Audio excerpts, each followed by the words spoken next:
Ito ay rated SPG, striktong patnubay at gabay ng magulang ang kailangan. Isang mapagpalang araw, kapamilya.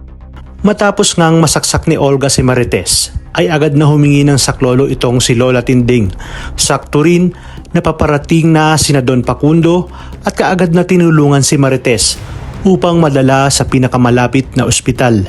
Tumawag naman ang tauhan ni Ramon at sinabi na may sumaksak kay Marites.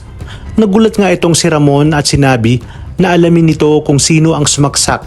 Kaya naman sa pagtakbo ni Olga ay kaagad itong sinundan ng tauhan ni Ramon. Habang naghihintay sa ospital si Tinding sa kung ano ang magiging kalagayan ni Marites, ay sinabi nito kay Don Facundo na sana'y may nagawa siya upang mailigtas niya ang kanyang anak. Kaya naman awang-awa si Senyor kay Lola Tinding. Sa kabilang banda, sumakay naman si Tanggol sa isang mamahalin at magarang helikopter.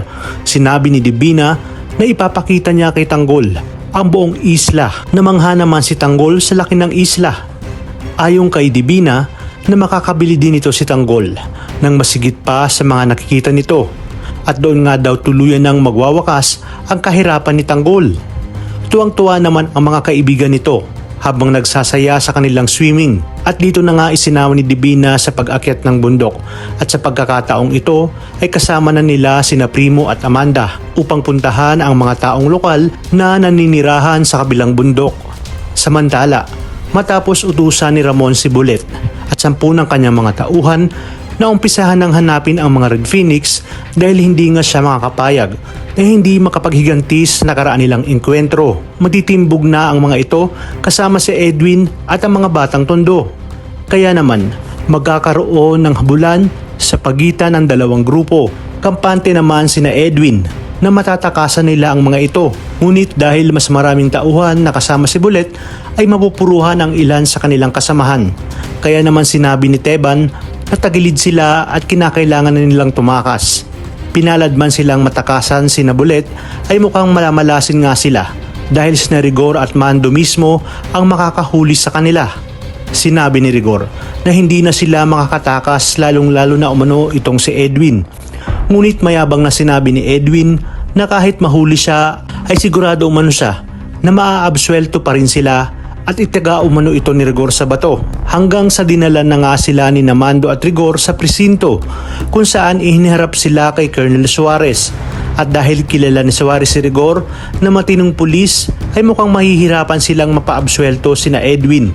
Kaya naman tatawagan niya si General Pacheco upang sabihin na sina Dimagi ba ang nakahuli sa mga tao ni Angkong.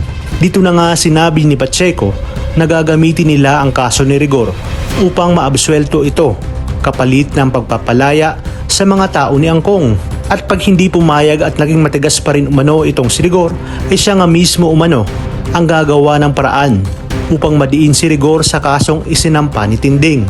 Kaya naman dito halos lumiyab sa galit si Rigor dahil wala nga siyang choice. Kakainin niya ang kanyang pride at paninindigan.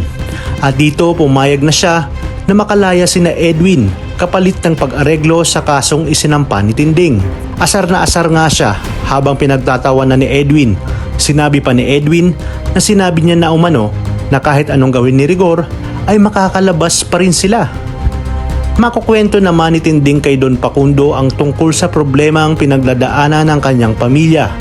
Malamang umano na sinisisi na naman ni Tess ang kanyang apo sa nangyari dito. Hindi nga binanggit Tinding ang pangalang Tanggol.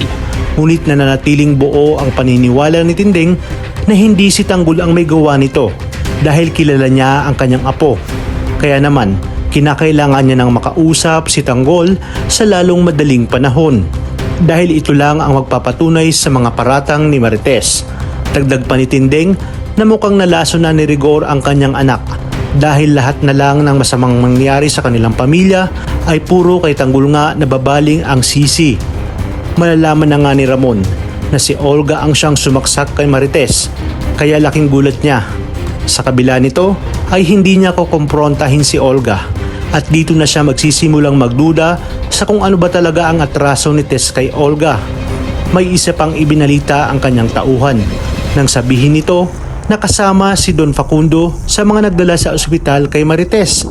Kaya naman labis siyang nagtataka kung paano nakilala ni Facundo si Tess. Ayon sa kanyang tauhan, ang nanay ni Marites ay naninilbihan kina Don Facundo.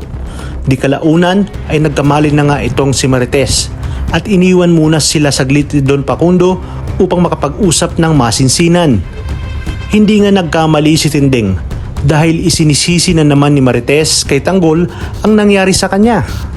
Ayon sa kanya, malamang may atraso si Tanggol sa sumaksak sa kanya at siya ang binabalikan nito. Nakiusap din si Marites na wag nang sabihin ito kay Rigor dahil panigurado umano na malaking gulo ito kapag nalaman ni Rigor. Ngunit iginiit naman ni Lola Tinding na wag magpadalos-dalos itong si Marites hanggang hindi nila nakakausap si Tanggol at wag itong magpalason sa mga sinasabi ni Rigor. Alam umano nilang dalawa na bata pa lamang si Tanggol ay mainit na talaga ang dugo ni Rigor sa kanyang apo. Matapos nga ito ay lumapit na si Don Facundo at labis-labis ang pasasalamat ni Tinding at Marites dahil sa tulong na ginawa nito. Nalaman nga din nila na si Don Facundo na ang nagbayad ng lahat ng gastusin nila sa ospital. Ayon kay Tess, babayaran niya pa unti-unti si Senyor Facundo. Ngunit sinabi ng senyor na wag na umano at tulong niya na ito kina Tinding at Marites. Kaya naman sinabi ni Tess na tatanawin niyang malaking utang na loob ito kay Senyor Facundo.